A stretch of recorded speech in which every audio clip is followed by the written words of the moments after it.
入室盜竊卻將老人打死，然而兇手卻逍遙法外23年。如此重大案情，為何遲遲抓不到兇手？案件的背後到底隱藏着什麼樣的真相呢？事情發生在江蘇省宜興市泰華鎮。1992年7月7日的晚上，張海根夫婦像往常一樣送走了小女兒之後，便早早睡下了。大概11點左右，剛睡不久的張海根突然聽到家中後門傳來一陣響動，他便醒了。這時他心想，不會是有人偷雞吧？於是他推了推身邊的老伴說，一起出去看看。他們還順手拿了2把防身工具。就在張海根和老伴走到後门時，背後突然傳來威脅的聲音，拿錢來。張海根下意識就答，沒有錢。一聽到對方拿不出錢，2名嫌疑人二話不說就將其按倒在地並打暈了過去。而在隔壁的老伴也被2下悶棍打暈。期間張海根夫婦幾次清醒過來，掙扎着進行反抗和回擊，但都被2名嫌疑人再次打暈。不僅如此，他們還将暈倒的2人抬到一起，一個人守着，另一個人則到房內翻錢財。最終他們拿走一個錄音機和一個手錶。1個小時後，張海根逐漸恢復知覺，這時2名嫌疑人已經逃離了現場，而躺在地上的老伴已經沒了呼吸。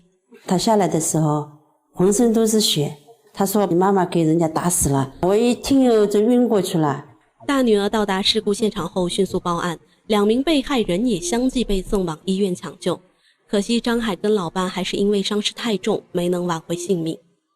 警方到達現場後發現，從後門到前門都有大量的血跡，現場還散落着像沾血的木棍。警方在案發中心提取了3個有效線索，一個血掌紋印在客廳的掛歷之上，一根帶血的木棍。警方在現場外圍提取了一根煙頭。根據這些線索，警方立即擴大排查，可是效果卻猶如大海撈針，遲遲找不到兇手。按說根據這麼多有效線索鎖定嫌疑人不是分分鐘的事情嗎？但為什麼還讓兇手潛逃了23年呢？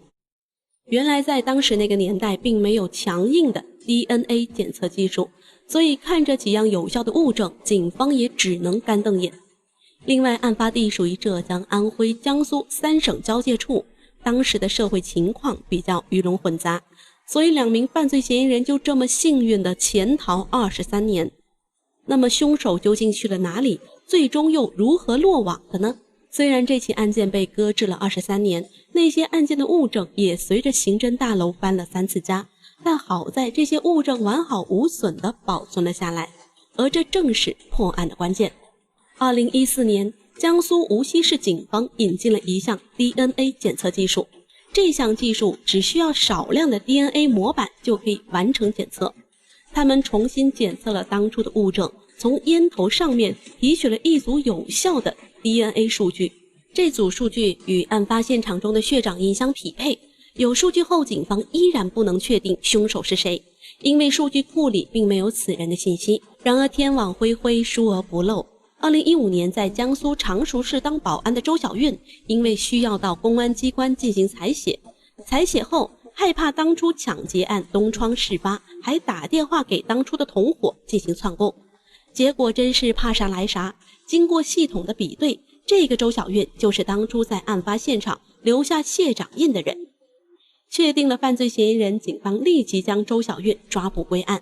在他的供述下，另一名犯罪嫌疑人譚之昌也最終落網。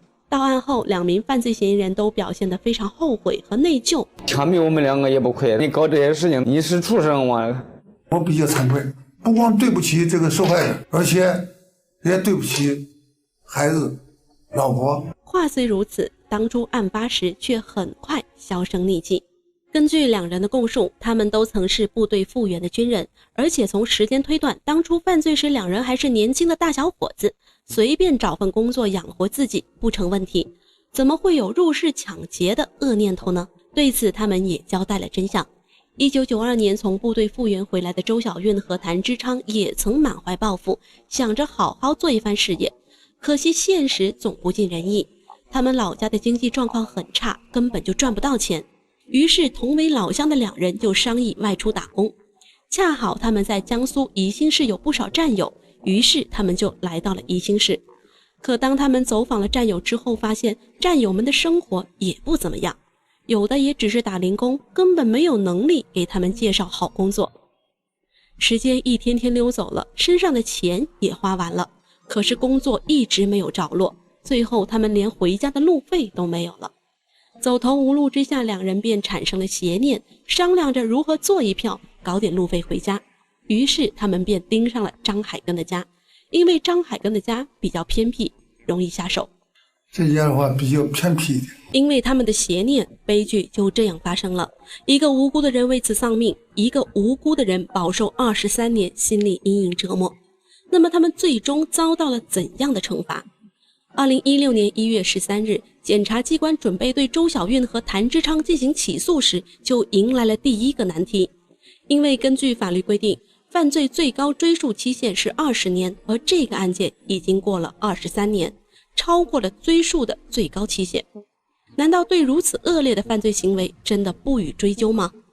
然而並非如此，針對這個20年期限，後邊還有解釋。如果超過20年認為必須追訴的，可以申報最高人民法院核實追訴。調查結果表明，譚之昌二人入室搶劫情節惡劣，仍有追訴的必要，所以承辦人核准了案子的一個追訴。2016年8月10日，江蘇省無錫市人民檢察院對周小運、譚之昌二人提起公訴。2016年9月19日，法院公開開庭審理了此案。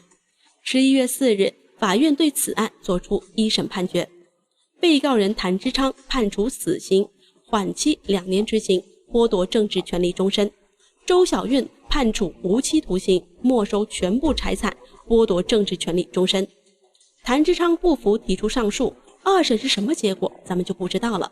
那麼為什麼兩人同時作案，根據案情顯示並無輕重之分，最後判決卻一輕一重呢？